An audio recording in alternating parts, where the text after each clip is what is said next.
I think probably the worst thing that you can do in an elementary school is have any kind of wireless technology. Putting Wi-Fi into an elementary school just doesn't make any sense to me at all. These are the most sensitive people in our population, and they're going to be adversely affected by chemicals or by anything else in that school environment. So, for example, cancers in children are much more virulent than they are in adults. They develop very rapidly, whereas in adult the cancer is a very slow-growing thing.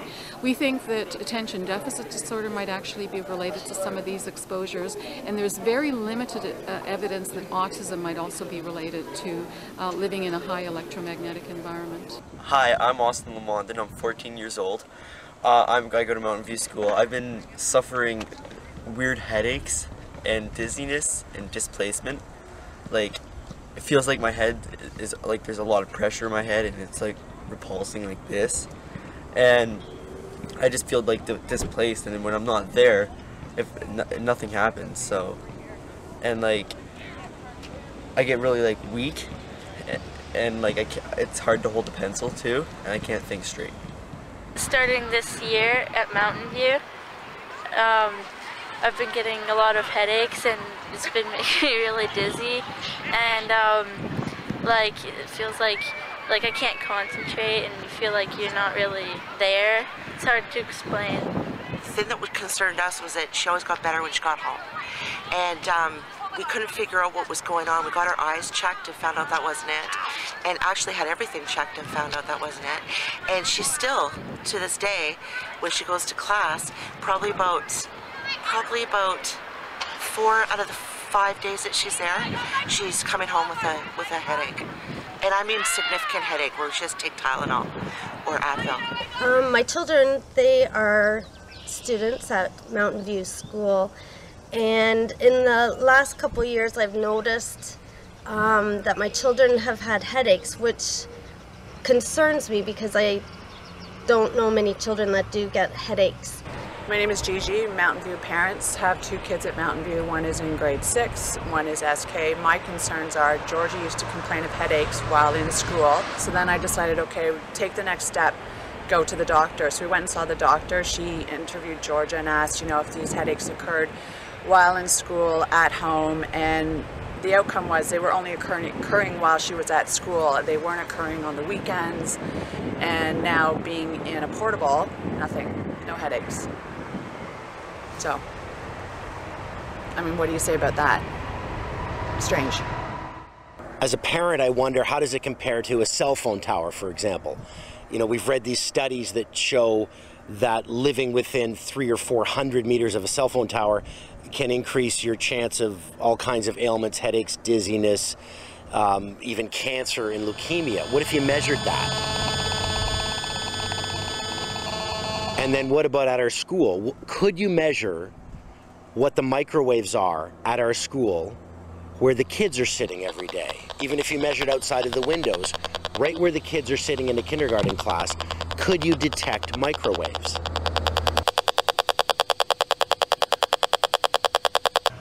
Since I found out about the Wi-Fi and some of the symptoms, it makes me think that we don't know enough, and that maybe we should be cautious, and before it's completely proven safe, I would really choose to hardwire all of our computers, which does the same job that the Wi-Fi does. About 2 years ago, my son started getting some strange sensations, and it was usually at nighttime. It would last about 10 or 15 minutes. I had my eyes, everything looked big, and when my mom talked in bed, everything sounded really, really loud. His bedroom was right over where we kept our computer, I realized later, but he would get really strange sensations at bedtime, and he would call it the weird brain thing. And I'd ask him to describe it to me, and he would describe it as the windows and doors were changing shape, and my voice was getting louder and softer. So his perceptions were quite distorted, and I was worried, and I suspected it was the computer. One day I called the phone company, and I just said I wanted to switch to cable, and it was just a matter of changing the modem. He's never had that weird brain thing again, ever. The computer was right under me, so it was pretty obvious. With the mounting information, which is now on my mind become evidence rather than just information, that it was prudent to have the precautionary principle as our guiding post in this regard. And because of those biological effects, potentially health effects of continuous exposure, even to the low level exposure that you get with Wi-Fi.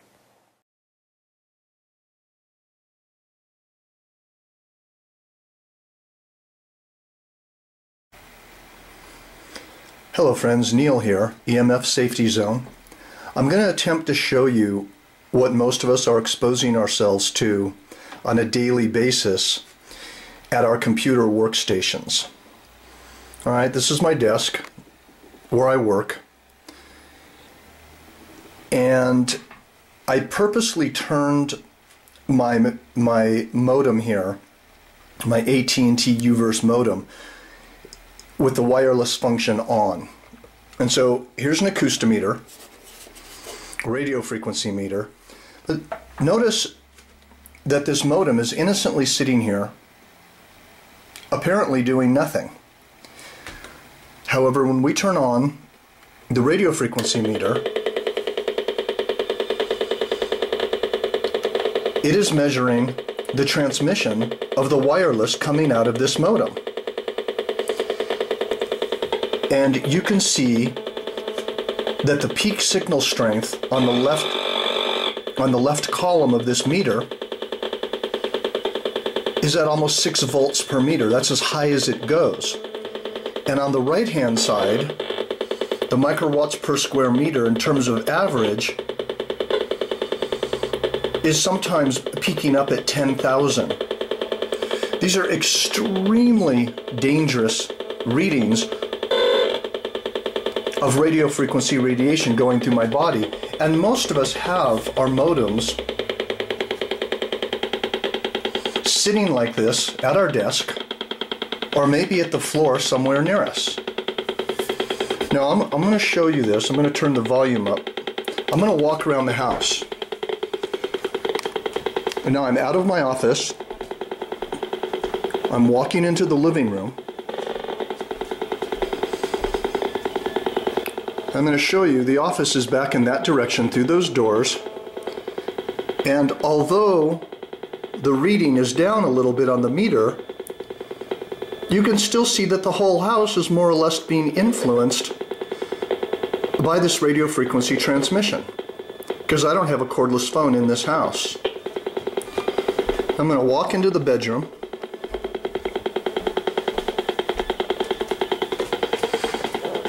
Alright, this is where I sleep. And look at the meter. If I leave that wireless on all night, the meter is still registering roughly 0.30 volts per meter and about 1 to 5 microwatts per square meter. Those are not high readings, but it's still going to disturb melatonin levels. It's still going to disturb my sleep. And you can hear, let me turn the volume up, you can hear the dit-dit-dit-dit, which is the frequency transmission from the wireless modem. And as we head back into the office here, you can see the readings picking up immediately.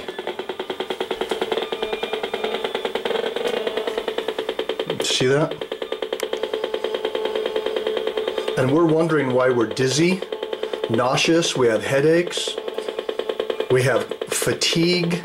This is what we're exposing ourselves to, sitting here working on the computer with a wireless modem.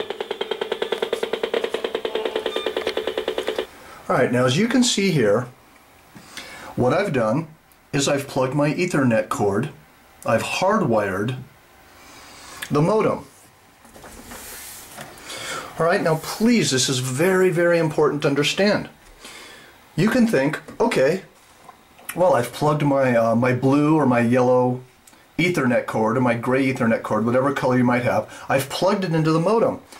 And I've plugged the other side of it right here into the computer. All right, so now I'm hardwired. Everything's okay. Let me turn on the acoustometer, the radio frequency meter. I'm trying to do this left-handed, and I'm not left-handed. Well, look at this. What's that all about? The readings are still coming off the modem. Let me show you something very important here. This is the AT&T website where I need to go to actually disable the modem. So I go up here, I turn it off, I save it,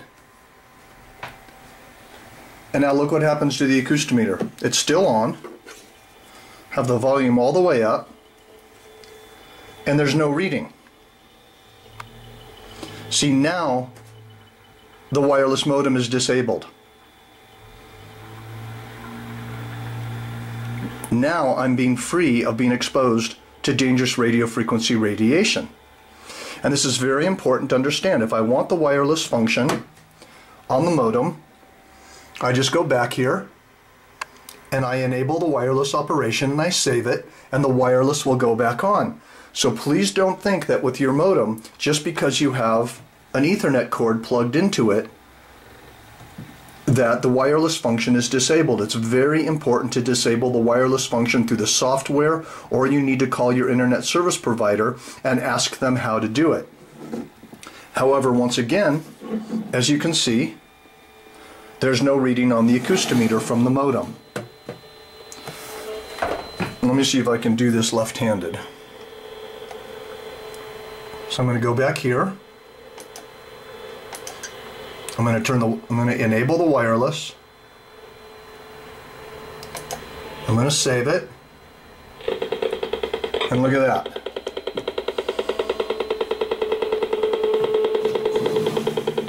Even though I have an Ethernet cable plugged into it, Ethernet cord,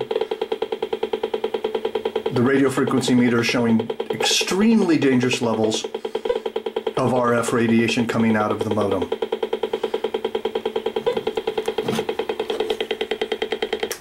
So to make a long story short, plug your wireless modem into an Ethernet cord, plug the Ethernet cord into your computer, and make sure that you call your internet service provider, or maybe you know how to do it, and disable the wireless function on the modem. This will really help your health in a large way. It'll help your sleep. I can't emphasize this enough. All right, thank you. That's not what I meant. 8 inches. I think that's good. We're gonna make the sun these colors.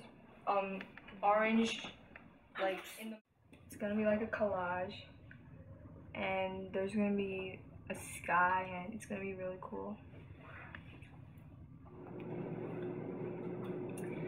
So what are you doing? I'm measuring the milligauss reading of this microwave. What is milligauss? Milligauss is a unit of measure for electromagnetic fields.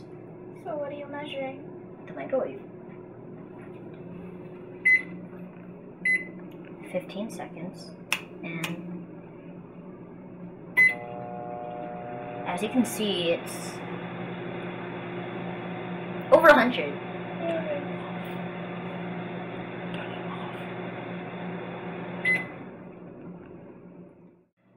Oh, I'm measuring the milligauss of this refrigerator now.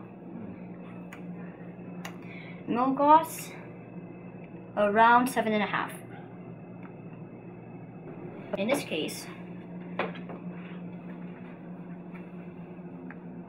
it's 14. Say it again. Over here, it's 9. Now, it would be safe around here, which is about 3.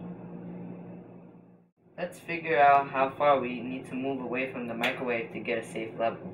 Okay. I'll just set the microwave to 20 seconds. Start. It's still over 100. Still over 100. Still over 100. Dropping around 10. 5. 4, 5. And it would be a safe level around here.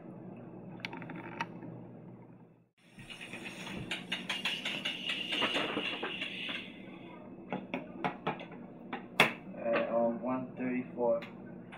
Now I'm measuring the millivolts reading of an electric outlet. As you can see, it's around 5, almost 6.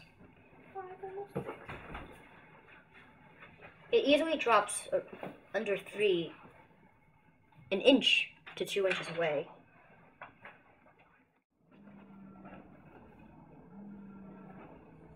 Just curious reading of my phone.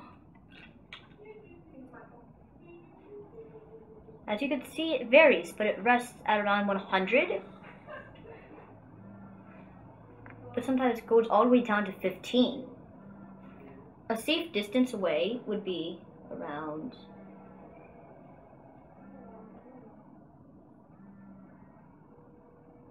five to 6 inches away. I wonder what the millivolts reading of this elevator is. It might be a lot. No, so far it's 0. Is it on? Maybe you should measure the inside of it when it gets here.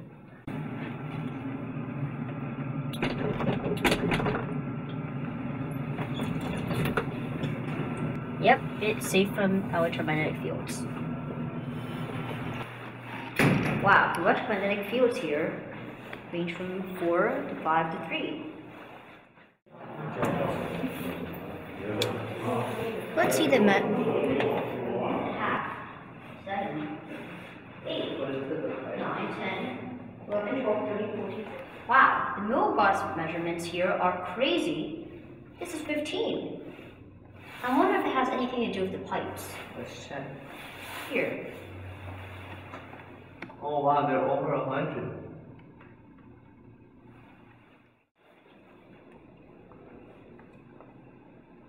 Personally, I would not want to open that and stick my hand in. I think The rating. Wow. Wow. That is.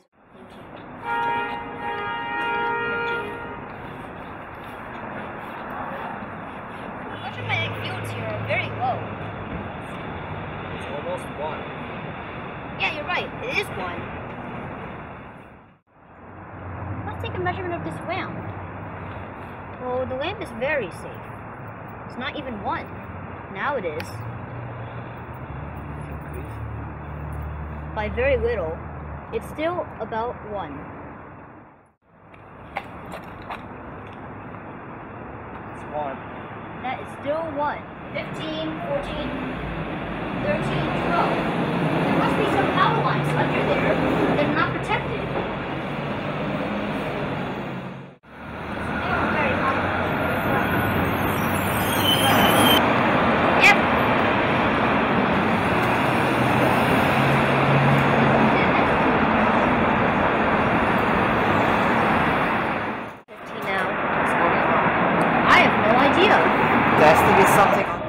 Same. The measurement here is only 7. The measurement here is a solid 1.5. Wow, the measurement here is 35. Maybe it's bad wiring. Let's find a... Ah, right there. Let's try this. Measure it, see what happens. It's over 100. Way over 100. Maybe it's probably due to those wires up there. They are poorly concealed, as you can see them visibly. They go all the way down there, where there's overhead wiring. Therefore, we could take a safe... This pole is almost 100. I'd say it's about 90.